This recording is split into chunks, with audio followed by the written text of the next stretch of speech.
Inspiration positive, Laurence Roux-Fouillé. Bonjour, je suis heureuse de vous retrouver sur l'antenne de Fréquence Protestante pour cette nouvelle édition d'Inspiration positive. Vous le savez, notre ambition dans cette émission est de vous distraire ou de vous étonner, tout en vous aidant à aller mieux ou à transformer un peu votre vie, mais toujours de manière positive. Car Inspiration positive, c'est l'émission qui vous veut du bien. Une émission qui respire le bien-être, le mieux vivre, mais qui traque aussi pour vous les nouvelles tendances, recense les expériences enthousiasmantes et vous souffle les bonnes idées et les conseils qui rendent votre quotidien ou votre environnement plus agréable. Alors sachez-le, la ménagère de moins de 50 ans a du plomb dans l'aile.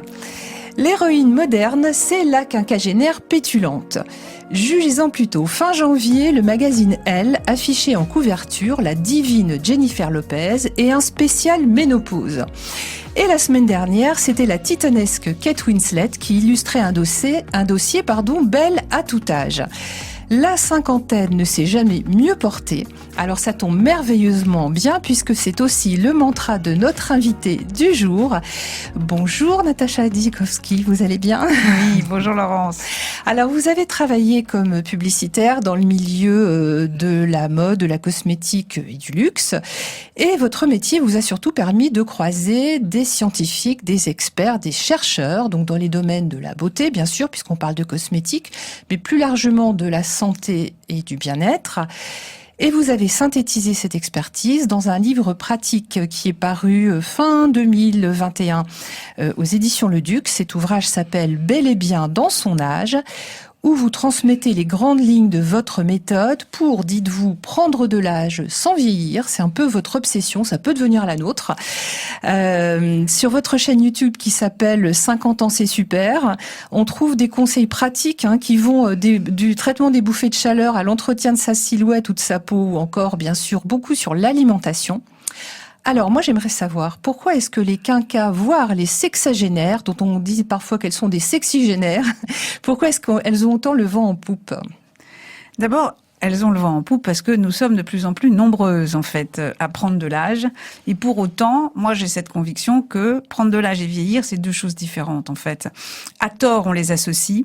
Et c'est cette association qui est le socle de l'agisme. Et l'agisme, c'est vraiment une idéologie, moi, que je combats parce qu'elle est extrêmement négative. Elle sape la confiance en soi. C'est une discrimination absolument terrible et qui, en plus, n'a pas lieu d'être. Parce que on sait aujourd'hui, et tous les médecins s'accordent à le dire, que 80% de notre vieillissement, c'est notre hygiène de vie. Les gènes, c'est 20%. Ça veut dire qu'on a la main sur notre âge biologique. Et l'hygiène de vie, qu'est-ce que c'est ? C'est l'alimentation, le fait de faire de l'activité physique, le fait de prendre soin de son mental. Donc ce sont des choses qui sont très, entre guillemets, j'allais dire, faciles à faire, en tout cas faciles à s'approprier dans sa vie de tous les jours. Et pour autant, on réalise, puisque bon, il y a quand même pas mal de sujets là-dessus, alors 50 ans, on va dire plus ou moins, 2 ou 3 ans, peu importe, ça reste quand même un cap. C'est un cap qui peut être difficile à passer. Donc on parle parfois même de la crise du mi-temps de vie. Ça, c'est plus sur un plan psychologique et parfois social. Pourquoi cet âge, il est difficile ? Alors, plus particulièrement pour les femmes, on parle des femmes aujourd'hui. C'est un âge qui est en fait très, déstabilisant et déroutant à cause de plusieurs facteurs en fait. Le premier facteur, c'est que c'est le moment où on va se trouver au milieu de la ménopause. C'est-à-dire que la ménopause, elle n'arrive pas comme ça un jour, on se réveille pas un matin, on est ménopausé. C'est un processus qui commence vers 46 ans et qui est effectif pour la moyenne des femmes en France à 51 ans, c'est-à-dire 1 an sans règles.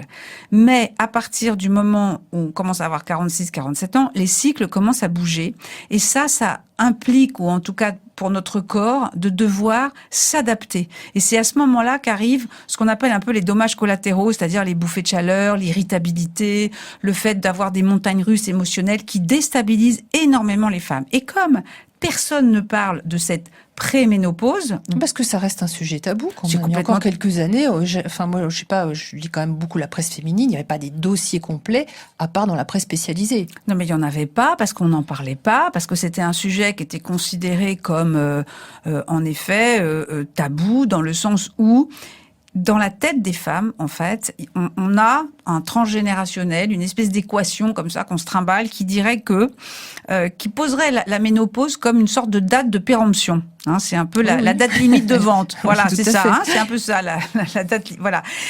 Et tout ça est faux. La ménopause n'est pas une maladie. La ménopause n'est pas le signe de la dégradation du corps des femmes. Pas du tout. La ménopause, c'est exactement comme l'adolescence, c'est-à-dire c'est un bouleversement hormonal et le corps des femmes, il a l'habitude de ça.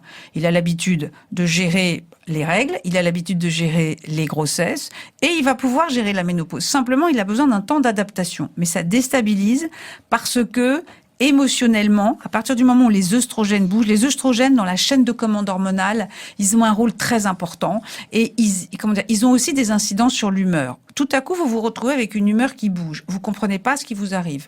En général, à ce moment-là, vous approchez des 50 ans. Il est rare que vous ayez des enfants en bas âge. Vous avez plutôt des adolescents qui demandent qu'un truc, c'est à partir. Dans votre boulot, on commence à vous faire sentir que vous approchez des 50 ans, donc quand même vous êtes un peu vieux, hein, et donc obsolète, voilà. Et puis surtout il y a une génération qui arrive derrière et qui vous pousse, aussi, pas forcément. Voilà. Et puis quelque part vous vous dites mince, comment je vais redéfinir ma féminité ? Si votre féminité, en fait, vous ne l'avez définie que par rapport à la maternité. Tout à coup, vous savez plus bien comment faire. Et puis, vous avez cette équation, un petit peu comme ça, maléfique, qui dit que le corps en bonne santé d'une femme est le corps reproductible. Bon, on est dans une société judéo-chrétienne, hein, donc voilà. Et à partir du moment où on va pas désirer quelque chose qui est en mauvaise santé, qu'est-ce que vous entendez en creux ? Qu'à partir du moment où vous avez plus vos règles, vous n'êtes plus désirable. Et donc, vous sortez de la sphère des vraies femmes. Et c'est ça qui fout les jetons à tout le monde, soyons objectifs. C'est ça qui est un peu difficile à avaler. Alors, votre livre ne parle pas que de la ménopause, même si vous l'abordez dans un chapitre. En revanche, vous donnez d'autres conseils qui concernent toute notre manière de vivre. Hein. Ça peut être effectivement le travail, la relation aux autres, la manière dont on se perçoit, l'image qu'on a de soi, le mental, le moral, ça compte aussi beaucoup. Vous nous avez dit tout à l'heure, la manière dont on vieillit, en fait, ça dépend pas de notre génétique, hein, parce que souvent on dit, on regarde la mère et puis on verra la fille 25 ans après, mais ça, c'est pas la génétique, c'est pas automatique. Ah non, pas du tout, parce que depuis ce temps-là, les généticiens ont découvert quelque chose qui est l'épigénétique, c'est-à-dire en fait l'influence de vos conditions de vie sur vos gènes. Et cette épigénétique, c'est notre hygiène de vie. D'ailleurs, ils ont fait des études assez étonnantes. Vous prenez deux jumeaux, des vrais, qui sont nés de la même poche et qui vivent de façon complètement différente. Une femme qui fume, une femme qui ne fume pas. Vous mettez les deux côte à côte à 40 ans. Il y en a une qui en fait 50 et l'autre qui en fait 30. C'est imparable. Hein. Et ça, en fait, ça montre que notre hygiène de vie, elle va nous permettre, en fait, de garder notre corps en bonne santé pour avoir une longévité heureuse, pour avoir une longévité dans l'activité. Hein, parce que notre corps, c'est une merveilleuse mécanique. En fait, à l'intérieur de notre corps, il y a tout pour s'auto-régénérer, s'auto-réparer. Encore faut-il connaître la chronobiologie de notre corps, par exemple. Qu'est-ce que le corps fait la nuit ? La nuit, il fait des tonnes de trucs, le corps, à partir du moment où il n'est pas occupé à digérer. C'est la raison pour laquelle, par exemple, le soir, il faut dîner le plus tôt possible, genre avant 20h, le plus léger possible, pour que le corps n'ait pas la digestion, à prendre en charge pendant le sommeil. Bon, mais ça, si vous expliquez aux gens comment marche leur corps, vous leur donnez les clés de compréhension, et donc ensuite, ils peuvent adapter leur mode de vie. Vous voyez, la nourriture, c'est de l'énergie. C'est tout. Ce n'est pas un objet transactionnel ni émotionnel. Ça, on pourrait en parler. Voilà. On pourrait en parler longtemps. Donc, alors, moi, j'aimerais savoir, avant qu'on rentre dans les détails, finalement, votre méthode, puisque votre livre est sous-titré « Ma méthode pour prendre de l'âge sans vieillir », quels sont finalement les piliers ? Vous nous avez déjà un peu parlé de l'alimentation, donc on détaillera. Donc, l'alimentation, c'est un des piliers de votre méthode. En fait, on divise par 2 son assiette. D'accord. C'est-à-dire qu'on fait de la restriction calorique, ça c'est fondamental. On multiplie par 2 l'activité physique, c'est-à-dire qu'on ne peut pas être en bonne santé si on ne fait pas du sport tous les jours, si le corps n'est pas en mouvement tous les jours. Ça peut être du sport, mais c'est aussi être en mouvement dans sa vie de tous les jours. C'est-à-dire, au lieu de prendre le métro, on va à pied, on prend pas l'ascenseur, on essaye de faire en sorte d'être toujours en mouvement, parce que le corps, il a besoin du mouvement pour éliminer les toxines. La troisième chose, c'est on multiplie par 3 les occasions de rire tous les jours. C'est-à-dire qu'en fait, on fait très attention à son écosystème relationnel. C'est-à-dire que c'est très important la façon dont on s'entoure. Parce que si on est entouré de gens toxiques et négatifs, on peut pas être en bonne santé. Et ça, c'est de notre registre. On dit toujours, on choisit pas sa famille, mais on choisit ses amis. On choisit son écosystème relationnel, en tout cas. Moi, j'aimerais savoir, alors effectivement, dans votre méthode, il y a plusieurs conseils, il y a de nombreux conseils que vous donnez. À quel moment on est dans la discipline et à quel moment on tombe pas dans les injonctions dont malheureusement les femmes sont assez friandes, hein. On a souvent tendance à s'imposer des choses. Où est-ce qu'il faut trouver le juste équilibre entre les deux? Moi, je crois que 50 ans, c'est le moment où il est important de se réconcilier avec soi-même, c'est-à-dire d'apprendre à s'aimer. Et je sais que ça a l'air un peu bêtassou de dire ça, mais c'est fondamental. C'est-à-dire que l'amour de soi, ce n'est pas de l'égoïsme, ce n'est pas du narcissisme, c'est très important parce que si on ne s'envisage pas de façon bienveillante, on peut difficilement être en empathie avec les autres. Et se réconcilier avec soi, ça veut dire une chose très simple, c'est on a tous dans notre cerveau une image idéale de soi qui est construite avec notre éducation, les gens qui nous ont marqués, etc. Bon. Ça, on l'a trimballé pendant un certain nombre d'années. Il y a un moment où il faut être lucide. Et voir qu'est-ce qui est possible et qu'est-ce qui n'est pas possible. Je vous donne un exemple. Moi, j'aurais adoré avoir des jambes d'1,20 m comme Julia Roberts et avoir la chevelure de Gisèle. Alors, ça, c'est pas possible. C'est-à-dire que je peux pas faire pousser mes jambes et je peux pas changer la nature de mes cheveux.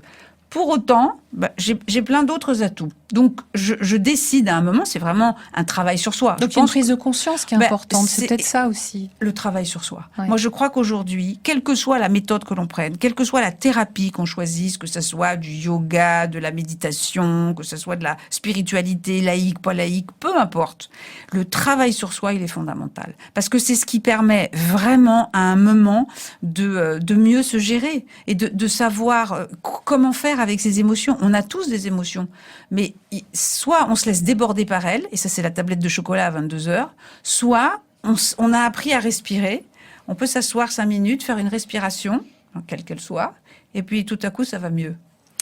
Voilà en tout cas une belle ordonnance avant de faire une pause musicale avec une quinquagénaire bondissante forcément.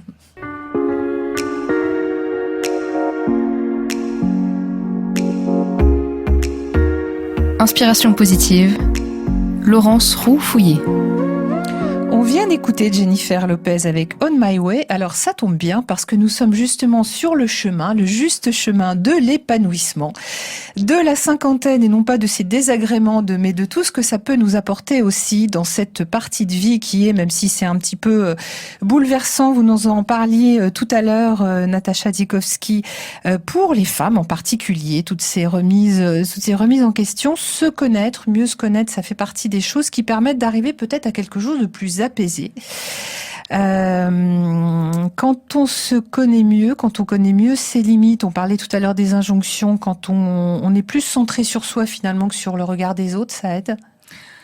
Oui, parce que déjà, il y a le travail sur soi, en fait, il permet de mettre à mal toutes nos pensées limitantes. C'est-à-dire que les injonctions dont vous parlez, ce sont nos pensées limitantes. On pense qu'on n'est pas assez comme ça, pas assez comme ceci, trop comme ça, voilà. Donc, le fait de se réconcilier avec soi et avec son image, déjà, ça passe par un truc qui est d'arrêter de se regarder par morceaux. C'est-à-dire que les femmes sont championnes du monde pour se regarder par petits bouts. Alors, le nez, les oreilles, les fesses, les seins, mais il y a personne qui nous regarde comme ça. Donc ça, déjà, on arrête de faire ça parce que c'est pas très utile. Bon.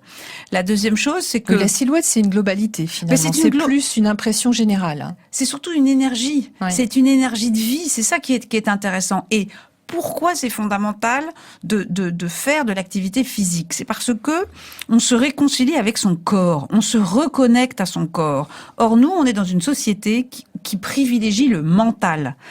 et au détriment du corps. Et c'est très important à un moment de repartir dans le corps, parce que le corps, il nous parle tous les jours. Le corps, il nous donne des indications. Le corps, il nous envoie des messages de ce dont il a besoin, de ce dont il n'a plus besoin, de ce qu'il fait souffrir, de là où on devrait aller, Donc, devrait quand on dit chercher. être à l'écoute de soi, c'est une double écoute. C'est à la fois une écoute psychologique, mais c'est aussi une écoute physique. Et cette écoute physique, vous arrivez à vous Recevoir, l'approprier quand vous faites de l'exercice physique. Quel qu'il soit, que ça soit du cardio pour transpirer, c'est très important de transpirer, donc il faut le faire. Quand ce soit de la musculation, que ce soit du pilates, du yoga, quelle que soit l'activité physique, et d'ailleurs il est bien de les mélanger, ça ne suffit pas de faire des activités, je dirais, physiques, entre guillemets, spirituelles. C'est-à-dire, le pilates et le yoga, c'est super bien, ce n'est pas suffisant. Il faut transpirer, il faut faire vraiment des choses où on va aller stimuler à l'intérieur de soi toutes nos réserves de longévité. Et pour les stimuler, il faut être dans cette activité physique. Et puis ça permet au corps aussi de s'exprimer. Et c'est très gratifiant. Parce que plus on fait du sport, et meilleur on est. Et donc, il y a une récompense permanente. Le corps, il nous récompense. Ça, c'est aussi les endorphines. Hein. Oui, c'est-à-dire voilà, que ça exactement. libère aussi des hormones qui vont nous mettre dans un état de bien-être, qui est un état de Tout à bien-être fait. physique, mais aussi qui est un état de bien-être mental.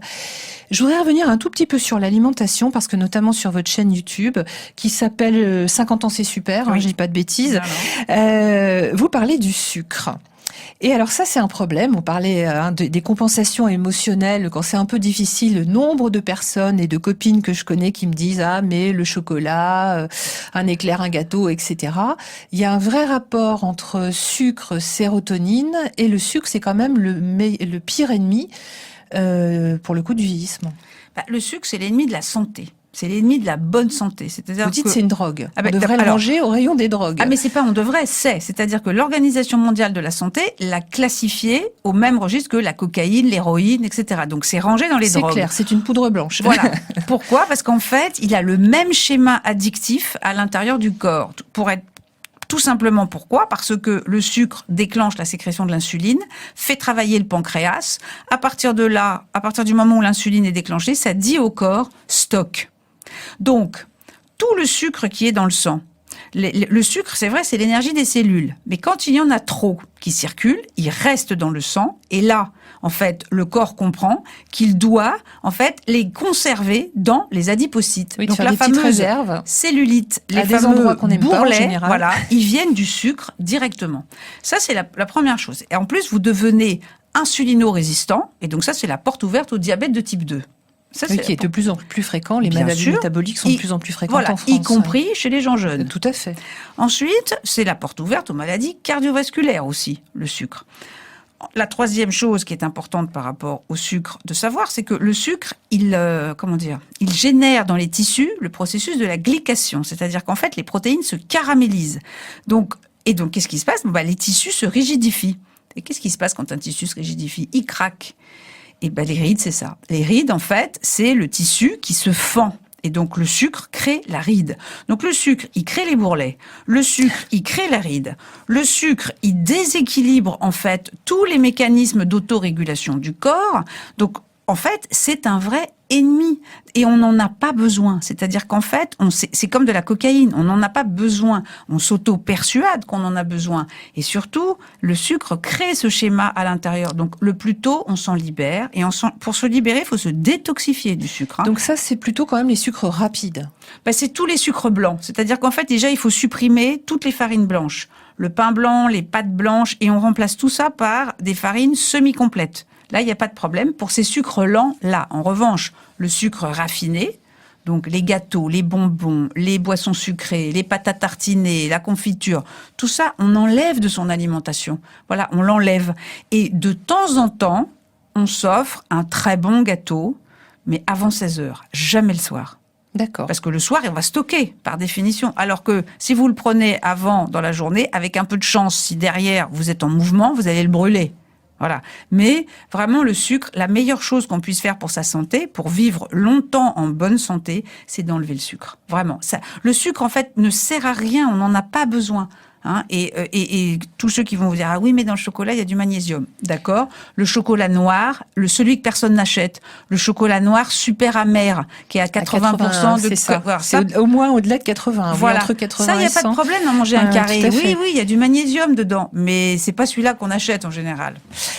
Quand on avance en âge, quand son image se modifie, parce que même si on se regarde pas par morceaux, on se voit quand même tous les matins dans le miroir, est-ce que c'est pas tentant quand même de céder à l'esthétique, à la médecine esthétique ou à la chirurgie esthétique? Qu'est-ce que vous en pensez, vous ? Moi, je pense qu'il faut surtout faire comme on a envie. C'est-à-dire que si quelque chose en nous déplaît fortement et qu'il y a une solution, que ce soit de la médecine esthétique ou de la chirurgie esthétique, oui, il faut le faire. Par exemple, si les rides sur le front, la fameuse ride du lion, qui est un peu, j'allais dire obligatoire dans le sens où il faudrait ne jamais froncer les sourcils pour ne pas avoir la ride du lion. Si vraiment elle vous gêne, 3 gouttes de Botox et c'est réglé. Ça, c'est pas un problème. En revanche, on ne peut pas demander à la médecine esthétique ou à la chirurgie esthétique de régler un problème d'estime de soi, de régler un problème de confiance en soi. En fait, ça, c'est un travail qu'on doit faire sur soi. Sinon, c'est une quête sans fin, d'ailleurs. C'est-à-dire que c'est une quête sans fin, mais c'est surtout qu'on sera toujours autant malheureuse. Et parce que, en fait, c'est pas ça qu'on cherche. Si la question que vous vous posez, c'est quelle est ma place aujourd'hui? Comment je redéfinis ma féminité? Est-ce que je vais plaire? Parce que, quelle est l'angoisse qu'il y a derrière? En fait, l'angoisse, c'est la solitude, c'est l'exclusion. L'exclusion du monde du travail, l'exclusion sociale, et puis ensuite, c'est l'exclusion, en fait, du groupe, de là où ça se passe, du monde actif. Parce qu'aujourd'hui, c'est vrai qu'on a l'impression qu'il y a le monde actif et rien d'autre. C'est pour ça que c'est un problème, en fait, la façon dont le travail à 50 ans est géré. On va vivre de plus en plus longtemps. Plein de gens ont envie de travailler longtemps, surtout si vous avez la chance de ne pas faire un métier pénible. Vous pouvez avoir envie de travailler au-delà de 60 ans ou 65 ans, on ne vous l'autorise pas. Donc, quelle est votre utilité? Vous voyez, c'est un moment, c'est là où toutes ces questions vous tombent dessus et où il y a tellement d'angoisse qu'on va chercher peut-être des solutions de non, mais il faut que je reste un pied dans la jeunesse. Mais ce qui est important, c'est surtout de ne pas confondre être vivant et être jeune. Prendre de l'âge, c'est une chance. Voilà, il faut le voir comme ça. Et l'âge peut être heureux, parce que l'âge ne veut pas du tout dire qu'on va se retrouver dans le côté des vieux. On décide du jour où on veut être vieux.